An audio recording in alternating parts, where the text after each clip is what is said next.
नमस्ते।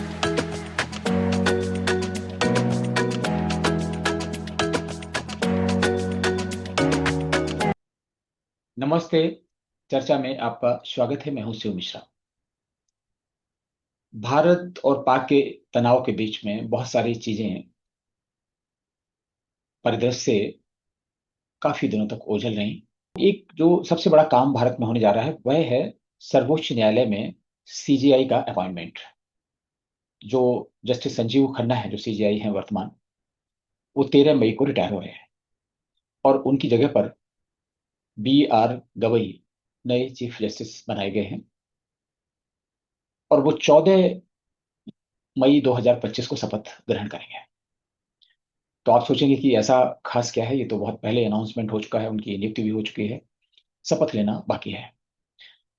तो खास बात यह है कि आपने पिछले कई सालों में देखा होगा कि सर्वोच्च न्यायालय का जिस तरह का व्यवहार रहता है तमाम मामलों में, और खास तौर से मोदी सरकार आने के बाद में जो सरकार से टकराव की स्थिति रहती है, उसमें राष्ट्रीय हित के मुद्दे भी पीछे छूट जाते हैं और उन पर ध्यान नहीं जाता है। इसमें मेरे कहने का ये मतलब नहीं है कि सर्वोच्च न्यायालय भी विपक्षी नेताओं के साथ काम करता है, लेकिन ज्यादातर ऐसे मामले जिनको राष्ट्र की आवश्यकता है और वो मोदी सरकार किसी तरह से कर पाती है और फिर वो सर्वोच्च न्यायालय में आके अटक जाते हैं, या कम से कम ऐसे संदेश मिलते हैं जिनसे जो बहुसंख्यक लोग हैं वो आहत होते हैं कि इस देश का क्या होगा। और कई बार ऐसा लगने लगता है कि सर्वोच्च न्यायालय के जो न्यायाधीश हैं वो शायद इस देश के नागरिक नहीं है, उनको इस देश की चिंता नहीं है, क्या मामला है। तो जो बी आर गवई है, नए नव नियुक्ति जो मुख्य न्यायाधीश हैं, उन्होंने इस परंपरा को तोड़ा है और परंपरा को ऐसे तोड़ा है, उन्होंने औपचारिक बातचीत में कुछ बयान दिए और उन बयानों के भावार्थ, गूढ़ार्थ और शब्दार्थ अगर हम निकालें तो उसमें तरह तरह की चीजें सामने आएंगी। तो सबसे पहली एक अच्छी चीज तो उन्होंने ये कही कि जब पहलगाम में नरसंहार हुआ तो हम लोग चुप कैसे बैठ सकते हैं, आखिरकार हम लोग भी भारत के नागरिक हैं। बहुत अच्छी बात है। व्यक्ति किसी भी पोजीशन पर हो, कहीं भी हो, वो क्या है, किस देश का है, किस समाज का है, ये तो नहीं भूल सकता। तो ये तो उनकी बहुत अच्छी बात है। लेकिन फिर बातचीत में उन्होंने ये भी बता दिया कि वह बौद्ध हैं। समाचार पत्रों में कहा जा रहा था, टीवी न्यूज में आपने सबने सुना होगा कि जो बी आर गवई हैं वो भारत के दूसरे ऐसे मुख्य न्यायाधीश होंगे जो दलित वर्ग से हैं। उसके पहले के जी बालकृष्णन हो चुके हैं और अब वो होने वाले हैं। तो उन्होंने इसमें चीज जोड़ दी, उन्होंने कहा कि वो बौद्ध हैं और वो भारत के पहले बौद्ध मुख्य न्यायाधीश होंगे। तो इस बात से लोग सोचने लगे कि आखिर उन्होंने ऐसा क्यों कहा, उन्हें ये ऐसा कहने की जरूरत क्यों पड़ी। उन्हें ऐसा कहने की जरूरत इसलिए पड़ सकती है क्योंकि मामला अभी अभी ताजा है। पहलगांव में जो आतंकवादियों ने लोगों का धर्म पूछकर हत्या की, हिंदुओं की हत्या की, नरसंहार किया, और इसलिए ज्यादातर लोगों के दिमाग में धर्म धर्म चल रहा है, हिंदू मुसलमान सिख ईसाई जो भी है, हो सकता है इस वजह से उन्होंने कहा हो। लेकिन कुछ लोग मजाक में ये भी कहते हैं कि उन्होंने इसलिए कहा आतंकवादियों के डर से कि वो हिंदू नहीं है। लेकिन हिंदू न होना, बौद्ध होना या ईसाई होना, सिख होना, जैन होना, यहूदी होना, इससे कोई फर्क नहीं पड़ता है, क्योंकि अगर आतंकवादी आएंगे और वो इस्लामिक आतंकवादी हैं तो वो तो काफिरों की हत्या करते हैं और मुसलमानों के अतिरिक्त सारे लोग काफिर हैं। तो मुझे नहीं लगता कि इस तरह की बात उन्होंने इसलिए कही होगी, लेकिन फिर भी एक नई परंपरा है। अब तक किसी ने भी इस तरह की बात नहीं की, और अगर उन्होंने ये बात कही है तो निश्चित रूप से कहीं ना कहीं उनके दिल दिमाग में धर्म का असर जरूर रहता होगा। ये तो बात बिल्कुल साफ है। अब जो सबसे बड़ी बात है, जो भारतीय न्यायपालिका की चिंताजनक स्थिति और गर्त में जा रही स्थिति की ओर इंगित करती, उस पर बात करना बहुत आवश्यक है कि जो जस्टिस बी आर गवई हैं वो 14 मई 2025 को शपथ लेंगे और 23 नवंबर 2025 को रिटायर हो जाएंगे। यानी उनका कार्यकाल लगभग 6 महीने 1 सप्ताह का होगा। और इसमें चूंकि अभी तो समर वैकेशन चल रहे हैं, ग्रीष्मावकाश, 1 डेढ़ महीना तो अभी इसमें निकल जाएगा। और इस तरीके से अगर देखें तो उनका जो इफेक्टिव कार्यकाल है वो 4.5 महीने का ही होगा। तो क्या भारत जैसे बड़े देश में, जहां न्यायपालिका की स्थिति इतनी खराब हो चुकी हो, वहां पर 4.5 महीने के लिए, 6 महीने के लिए किसी न्यायाधीश को मुख्य न्यायाधीश बनाना उचित है? इसमें कई तरह की बातें हो सकती हैं। लोग कह सकते हैं कि भाई हम उनकी वरिष्ठता को कैसे अनदेखा कर सकते हैं, लेकिन वरिष्ठता को अनदेखा किया भी जा सकता है, क्योंकि राष्ट्र हित ही सर्वोपरि है, उस संस्था का हित सर्वोपरि है।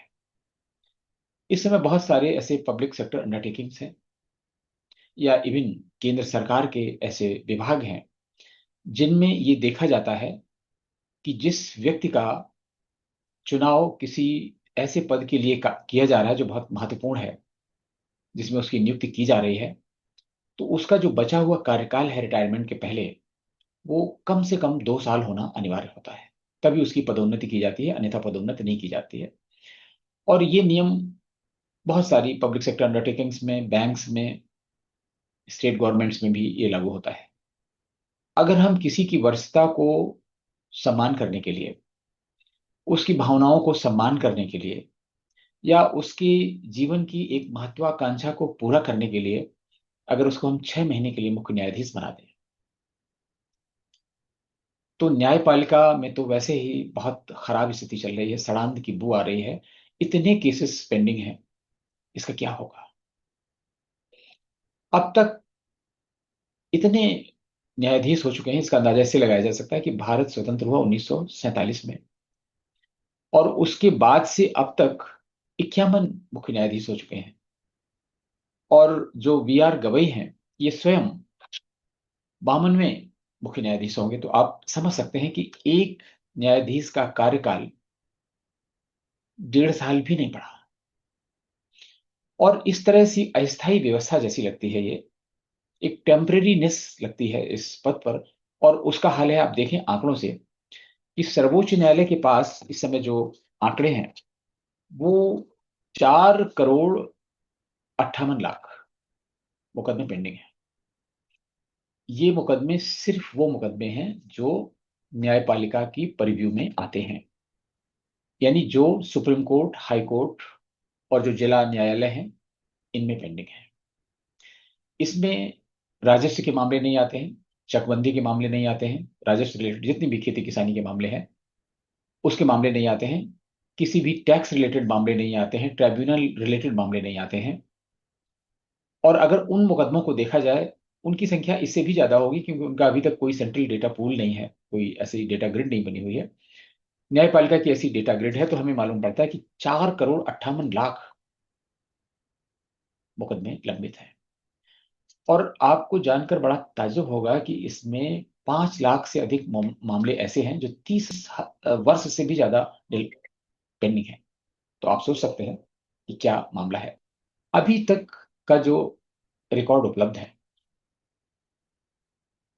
सर्वोच्च न्यायालय के शायद ही किसी न्यायाधीश ने भारत सरकार को, सरकारें चाहे जिसकी रही, भारत सरकार को यह सलाह दी हो कि भाई आप ऐसा करिए तो इन मुकदमों का बोझ कम होगा।